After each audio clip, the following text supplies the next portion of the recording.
দুই দিনের শেষ ম্যাকাই টেস্ট অস্ট্রেলিয়ার বিপক্ষে ইনিংস ব্যবধানে হারল বাংলাদেশ। ব্যাটারদের ব্যর্থতায় বিফলে গেল শরীফুলের রেকর্ড।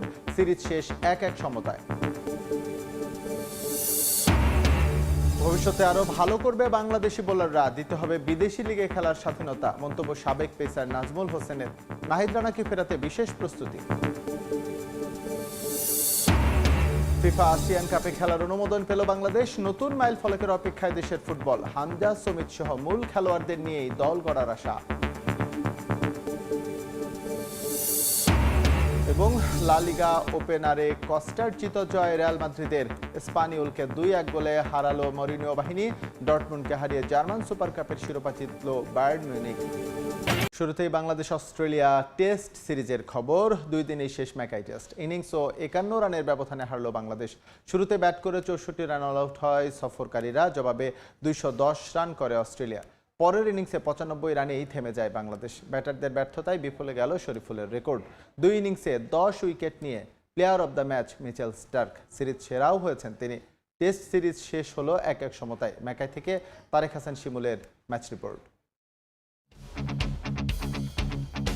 ডারউইন থেকে ম্যাকাই, এক সপ্তাহের ব্যবধানে দৃশ্যপট বদলে গেল 180 ডিগ্রি। ডারউইনের আত্মবিশ্বাস থাকলো না ম্যাকাইয়ের গ্রেট ব্যারিয়ার রিফ অ্যারেনায়। অস্ট্রেলিয়ার পেস আর বাউন্সের সামনে স্রেফ ধসে পড়ল নাজমুল হোসেন শান্তর দল। 750 বলের টেস্টে দ্বিতীয় দিনেই ইনিংস ও 51 রানের ব্যবধানে টেস্ট জিতে সিরিজে সমতায় ফিরল স্বাগতিক অস্ট্রেলিয়া।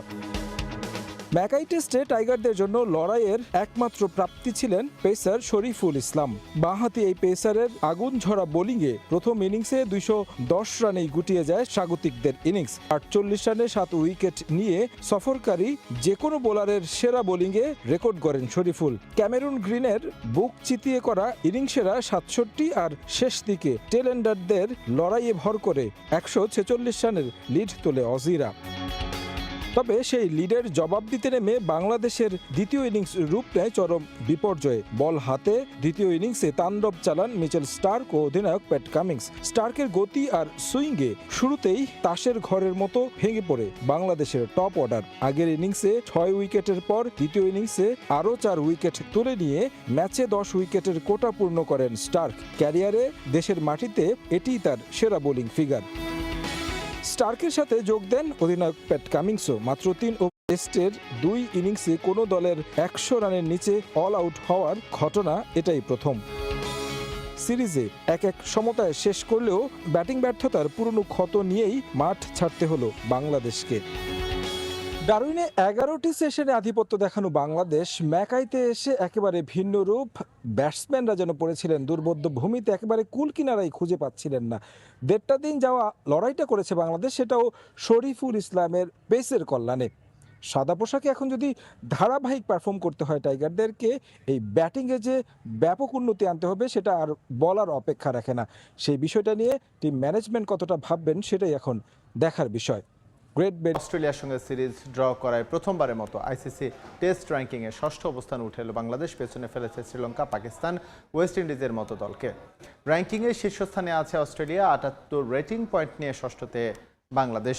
টেস্টে বেশ কিছুদিন ধরেই ধারাবাহিক পারফরমেন্সের কারণে এই উন্নতি হয়েছে বলে বিশ্বাস টিম ম্যানেজমেন্টের। এদিকে ম্যাকাই টেস্ট হারলেও টেস্ট চ্যাম্পিয়নশিপের বর্তমান চক্রে পয়েন্ট টেবিলের অবস্থানে কোনো পরিবর্তন হয়নি বাংলাদেশের। 6 ম্যাচে 3 জয় ও 1 ড্রতে 4-এ অবস্থান করেছে শান্তর দল। এই তালিকায় শীর্ষস্থানে অবস্থান করছে অস্ট্রেলিয়া। একটা সিরিজ ঘিরে মাসের পর মাস প্রস্তুতি আর পেসারদের নিবেদন সফলতা এনে দিচ্ছে বাংলাদেশকে। তবে ধারাবাহিকতা ধরে রাখতে বাইরের লিগে খেলার স্বাধীনতা দিতে হবে, গুরুত্ব দিতে হবে স্থানীয় কোচদের, এমনটাই মত সাবেক পেসার নাজমুল হোসেনের।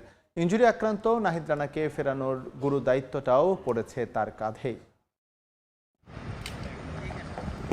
কখনো নাহিদ রানা, কখনো হাসান মাহমুদ।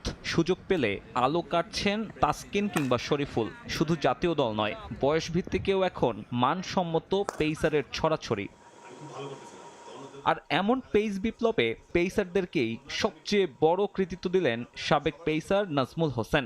টেস্ট খেলার জন্য কিন্তু 1 বছর আগ থেকে প্রিপারেশন নিচ্ছে, তো এটা কিন্তু একটা প্লেয়ারের কিন্তু খুবই ইম্পর্টেন্ট যে জিনিসটা করা, যেটা শরীফুল কিন্তু ধরেন আমি আগে শরীফুলকে দেখছি, এখনো দেখি, এখন কিন্তু ওদেরকে বলা লাগে না। টাইগার পেসারদের ধারাবাহিকতা নতুন করে আলো কাটছে অস্ট্রেলিয়া সিরিজে। টি-20-র পর কাউন্টি ক্রিকেটে বাড়ছে চাহিদা। ডিফারেন্ট ড্রেসিং রুম শেয়ার করতে, এটা কিন্তু বিশাল একটা এক্সপিরিয়েন্স। যদি আমাদের ইন্টারন্যাশনাল এমন কোনো কি না থাকে, ওদেরকে মানে এনওসি দেওয়াটা উচিত। শন টেইট চলে যাওয়ায় অস্ট্রেলিয়া সিরিজের দায়িত্ব সামলাচ্ছেন তালহা জুবায়ের। এছাড়া ব্যাটিং আর ফিল্ডিং বিভাগেও এখন স্থানীয় কোচরাই সব দেখভাল করছেন। বিদেশিদের পেছনে না ছুটে বাংলাদেশিদের আরও বেশি সুযোগ দেওয়ার দাবি জানালেন নাজমুল। গত 7-8 বছর আইদার তালাবাই নিয়ে আমি কাজ করছি, তো আমি মনে করি এখন তালাবাই আছে, এখন তো আমাদের ছেলে 6 উইকেট মারতেছে অস্ট্রেলিয়া ক্রিকেটে, এর মানে তফাৎ তো তেমন কোনো কিছুই না। সব ঠিকঠাক থাকলে অক্টোবরে ওয়েস্ট ইন্ডিজ সিরিজে দেখা যেতে পারে নাহিদ রানাকে। আসিয়ান কাপে খেলার অনুমোদন পেল বাংলাদেশ। টুর্নামেন্টের জন্য হামজা, সমিত সহ জাতীয় দলের মূল খেলোয়াড়দের নিয়ে দল গঠন করতে চায় Bangladesh football federation. ASEAN cup আমরা খেলতে যাচ্ছি, এই একটা বার্তার জন্যই অধীর আগ্রহে অপেক্ষায় ছিলেন দেশের ফুটবল ভক্তরা, যা এখন আর গুঞ্জন নয়। প্রথমবারের মতো ফিফার কোনো টুর্নামেন্টে উঠবে লাল সবুজের পতাকা। আসিয়ান কাপে অংশগ্রহণ, প্রস্তুতি ও জাতীয় দল গঠন ছাড়াও লিগ ও দলবদলের মতো সিদ্ধান্ত নিতে বাফুফের কার্যনির্বাহী কমিটির 7ম সভা অনুষ্ঠিত হয়। দীর্ঘ 4 ঘন্টার সভা শেষেই আসিয়ান কাপ নিয়ে আসে আনুষ্ঠানিক ঘোষণা। আমরা ফিফার কাছে যে আবেদনটা করেছিলাম, সেই আবেদনের পরিপ্রেক্ষিতে সেটার একটা পজিটিভ নিউজ আমরা পেয়েছি। সেই পজিটিভ নিউজটা হচ্ছে যে আসিয়ান কাপ আমরা খেলার অনুমতি পেয়েছি। ইন্দোনেশিয়ার জাকার্তায় আয়োজিত টুর্নামেন্টটিতে বাংলাদেশের প্রতিপক্ষ ইন্দোনেশিয়া, মালয়েশিয়া ও সিঙ্গাপুর। সাফ চ্যাম্পিয়নশিপকে সামনে রেখে এই টুর্নামেন্টকে বেশ গুরুত্বই দিচ্ছে বাফুফে।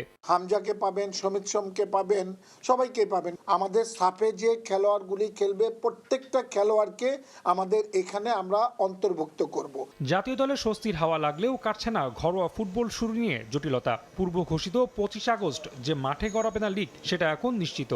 আমরা যে ডেটটা এখন দিয়েছি, তার একটা দিন পরে যদি কেউ দলবদল করে, আমি ইচ্ছা করলেও তাকে ঢোকাতে পারবো না। পুরো কিন্তু সব কিছু বন্ধ হয়ে যাবে। এটা ফিফা, এএফসির সঙ্গে সংযুক্ত সব কিছু। অবশ্য বাফুফের চাওয়া মোহামেডান, আবাহনী, বসুন্ধরা কিংস সহ সব দলই নির্ধারিত সময়ের মধ্যে দলবদল সম্পন্ন করুক। এবার প্রিমিয়ার লিগের 10 দলের সঙ্গে ওয়ান্ডারার্স, ফকিরাপুল ও আরামবাগ এই 3 দল যুক্ত হওয়ায় প্রথমবারের মতো 13 দল নিয়ে আয়োজিত হতে পারে লিগ। এই মুহূর্তে অস্ট্রেলিয়ার মেখাইতে আছেন রিপোর্টার তারেক হাসান শিমুল। সবশেষ খবর জানতে সরাসরি যুক্ত হচ্ছি তার সঙ্গে। 5 দিনের টেস্ট বাংলাদেশ 1.5 দিনে হেরেছে ইনিংস এবং 51 রানের ব্যবধানে। বাংলাদেশের এই হারটার পরে একেবারে যতটা বাংলাদেশ মলিন হয়ে ফেরার কথা, তার চেয়ে কিছুটা হলেও ভালো অবস্থান বলতে হবে, কারণ প্রথম টেস্টের কারণে অস্ট্রেলিয়ার মাটিতে এশিয়ার দেশগুলো এসে খুব বেশি যে ভালো খেলে তা নয়। আর বিশেষ করে বাংলাদেশ তো 23 বছর পর এখানে খেলতে এসেছে, এবং কি সেই অভিজ্ঞতাটা শুরুটা যেমন হয়েছিল ডারউইনে, তখন প্রত্যাশাটা অনেক বেড়েছিল, কিন্তু শেষ পর্যন্ত